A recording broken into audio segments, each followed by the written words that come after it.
नमस्कार, आप देख रहे हैं डॉक्टर साहेब, आपके साथ मैं हूं मुस्कान और आज मेरे साथ मौजूद हैं डॉक्टर समीक्षा शर्मा।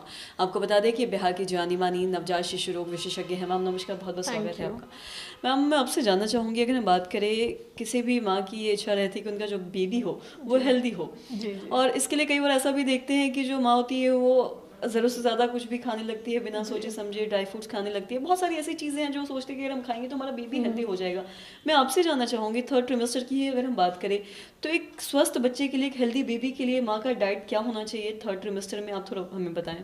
देखिए, सबसे पहले तो माँ को चांसेस होते हैं, डर होता है जो थर्ड ट्राइमेस्टर में होने का, अनीमिया होता है। तो माँ को अपने हीमोग्लोबिन का, खून बढ़ाने का पूरा ध्यान रखना चाहिए। माँ को आयरन रिच डाइट खाना चाहिए, जैसे कि खजूर हो गया, किशमिश हो गया, ग्रीन वेजिटेबल्स हो गया, कैबेज हो गया, फ्रूट्स हो गए, ये सारा मतलब आयरन के लिए उन्हें प्रॉपर खाना खाना चाहिए। दूसरा कि उसमें मदर का हमेशा थर्ड ट्राइमेस्टर में कंप्लेन होता है कॉन्स्टिपेशन, कि हमें बहुत कब्जियत हो रहा है, क्योंकि यूट्रस पे प्रेशर पड़ा हुआ है, इसलिए कब्जियत तो काफ़ी कॉमन है थर्ड ट्राइमेस्टर में। तो फिर उन्हें कॉन्स्टिपेशन के लिए हाई फाइबर रिच फूड खाना है, ठीक है। उसमें हरे पत्ती सब्जी हो गए हैं, फल हो गए हैं, ओट्स हो गया है, जो भी जिसमें भी फाइबर है, रोटी वगैरह है, एप्पल है तो छिलका के साथ खाएं। जो भी चीज़ में जो भी फल भी खा रहे हैं उसका छिलका नहीं हटाएं और छिलके के साथ खाएं। ड्राई फ्रूट्स भी खा रहे हैं, आमंड खा रहे हैं तो बादाम खा रहे हैं तो छिलके के साथ खाएं, क्योंकि छिलके में ही असली फाइबर होता है। तो फाइबर की कमी नहीं होने दें, जिससे कि आपका कॉन्स्टिपेशन कंट्रोल में हो। उसके बाद मदर में क्या डर होता है, ब्लड प्रेशर का। हाइपरटेंशन थर्ड ट्राइमेस्टर में बहुत कॉमन है, जिसे कि हम लोग प्री इक्लैम्सिया कहते हैं, ठीक है। तो नमक ज़्यादा नहीं खाएं, बाहर का चीज़ थोड़ा अवॉइड करें, स्पाइसी चीज़ें, नमक वाला हाई जिसमें कि सोडियम हो वो चीज़ अवॉइड करें। सादा खाना, घर का खाना और अच्छे से खाएं। हाइड्रेशन सबसे ज़रूरी है। डर एक और होता है यूटीआई का, क्योंकि आप प्रेगनेंसी में यूरिनरी ट्रैक्ट इन्फेक्शन के बहुत चांसेस होते हैं। तो भरपूर पानी पिए, कम से कम 3 लीटर पानी पिए। उसके बाद फ्रूट जूस ले, नारियल पानी पिए, जितना भी हो अपना हाइड्रेशन मेंटेन करें। और एक बैलेंस डाइट जिसमें कि आपको कार्बोहाइड्रेट हो, प्रोटीन हो, चाहे आप वो एग से लें, चाहे दाल से लें, चाहे राजमा से लें।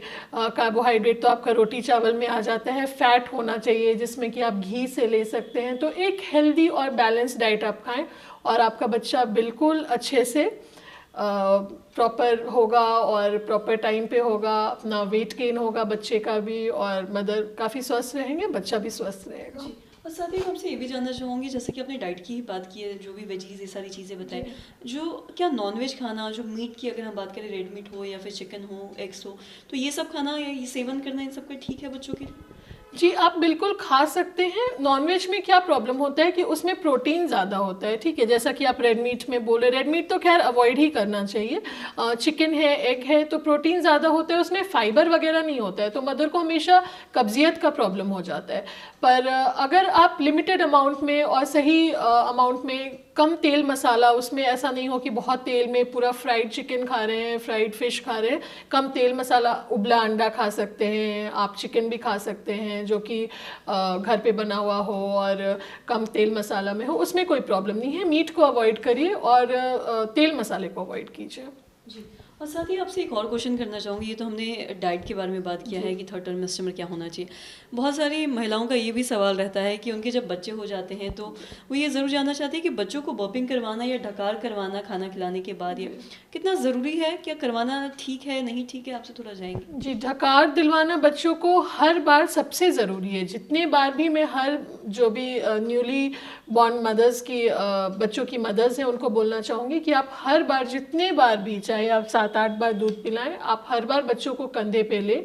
कंधे पे नहीं तो आप उल्टा भी अपने पैर पे भी, थाइस पे भी लिटा सकते हैं। जो भी पोजीशन आपको कंफर्टेबल हो, 3-4 पोजीशंस होते हैं, जो भी आपको कंफर्टेबल हो आप कंधे पे लेके नीचे से ऊपर की तरफ 5 से 7 मिनट। कई बार होता है कि बच्चा 1 मिनट में ढकार ले लिया, उसके बाद माँ छोड़ देती है, फिर आगे ढकार नहीं दिलाती है। तो वैसे में क्या होता है, आप सीधे बच्चे को लेटा दोगे, बच्चा पूरा दूध पलट देता है, उल्टी कर देता है।